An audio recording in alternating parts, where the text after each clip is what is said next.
¿Qué tal amigos? Les habla el Padre Rafael Chávez y aquí estamos de nuevo en su pequeño espacio de meditaciones.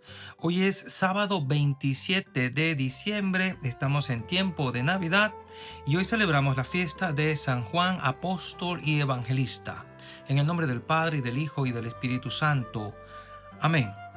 Dios nuestro, que por medio del apóstol San Juan nos revelaste los misterios de tu palabra hecha carne, concédenos la gracia de comprender con claridad lo que Él nos enseñó tan admirablemente. Por nuestro Señor Jesucristo, tu Hijo, que vive y reina contigo en la unidad del Espíritu Santo y es Dios por los siglos de los siglos. Amén. La primera lectura está tomada de la primera carta de Juan, capítulo 1, versículos del 1 al 4. Queridos hermanos, les anunciamos lo que ya existía desde el principio, lo que hemos oído y hemos visto con nuestros propios ojos, lo que hemos contemplado y hemos tocado con nuestras propias manos. Nos referimos a aquel que es la palabra de la vida. Esta vida se ha hecho visible y nosotros la hemos visto y somos testigos de ella. Les anunciamos esta vida que es eterna y estaba con el Padre y se nos ha manifestado a nosotros.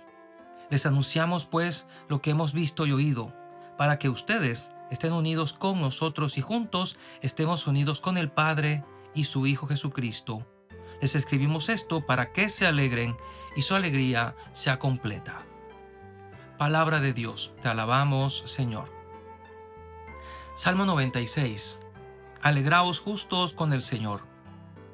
El Señor reina, la tierra goza, se alegran las islas innumerables, tiniebla y nube lo rodean, justicia y derecho sostienen su trono. Alegraos justos con el Señor. Los montes se derriten como cera ante el dueño de toda la tierra. Los cielos pregonan su justicia, todos los pueblos contemplan su gloria. Alegraos justos con el Señor. Amanece la luz para el justo y la alegría para los rectos de corazón. Alegraos justos con el Señor, celebrad su santo nombre. Alegraos justos con el Señor.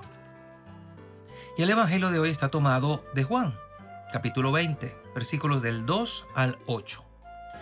El primer día después del sábado, María Magdalena vino corriendo a la casa donde estaban Simón Pedro y el otro discípulo, a quien Jesús amaba, y les dijo: se han llevado del sepulcro al Señor y no sabemos dónde lo habrán puesto. Salieron Pedro y el otro discípulo camino del sepulcro. Los dos iban corriendo juntos, pero el otro discípulo corrió más aprisa que Pedro y llegó primero al sepulcro, e inclinándose miró los lienzos puestos en el suelo, pero no entró. En eso llegó también Simón Pedro, que lo venía siguiendo, y entró en el sepulcro. Contempló los lienzos puestos en el suelo y el sudario que había estado sobre la cabeza de Jesús, puesto no con los lienzos en el suelo, sino doblado en sitio aparte. Entonces entró también el otro discípulo, el que había llegado primero al sepulcro, y vio y creyó, porque hasta entonces no habían entendido las Escrituras, según las cuales Jesús debía resucitar de entre los muertos. Palabra del Señor. Gloria a ti, Señor Jesús. Y bien, hoy celebramos la fiesta de este apóstol, el más joven de todos. Y fíjense que el Evangelio es el de él, el que él mismo escribió. Y él se describe aquí como el otro discípulo y se dice de sí mismo a quien Jesús amaba. Pero podemos preguntarnos, ¿es que acaso Jesús no amaba a los otros igual? ¿Jesús tenía preferencias? Pues llegamos a la conclusión de que no. El amor de Jesús siempre es el mismo para todos y es un amor incondicional, es absoluto, es tremendamente grande y a cada uno nos ama como si fuéramos las únicas personas que existieran en el planeta Tierra. Entonces, ¿por qué Juan se dice de sí mismo aquel a quien Jesús amaba? Y tal vez la razón profunda es que Juan era el único de entre todos que había entrado en la profundidad del amor de Jesús. Tal vez los otros, como eran mayores, pues tenían también sus rollos en la tierra. Juan era el más joven, pero Pedro, por ejemplo, el que aparece también en este Evangelio del capítulo 20, estaba casado, tenía hijos, tenía suegra, lo consta porque la palabra lo dice, y los otros también estaban pues mayores y cada uno seguramente, aunque no lo especifican los textos, estaban ya con compromisos temporales. Pero tal vez Juan, que era el joven, podía entrar en la profundidad de ese amor maravilloso, exclusivo y profundo que Jesús les estaba ofreciendo a todos, pero no todos estaban en la misma capacidad de recibirlo. Preguntémonos a esto, ¿Jesús te ama más a ti que a los demás? ¿Ama más al justo que al pecador? ¿Cómo es esto? El asunto es que Jesús nos ama a todos, pero no siempre todos estamos dispuestos o en capacidad de recibir todo el amor que Él nos da. Y aquel que se abre a ese amor, la vida le cambia por completo. Juan, que estaba abierto a ese amor y que se acercaba a Jesús aceptando ese amor particularmente especial, él se sentía más amado que los demás, pero era porque él estaba abierto a ese amor.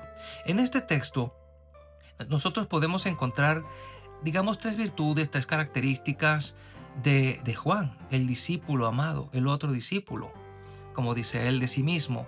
Primero, ante la noticia de la Magdalena de que Jesús ha resucitado, dice el texto que salen corriendo los dos, Juan y Pedro.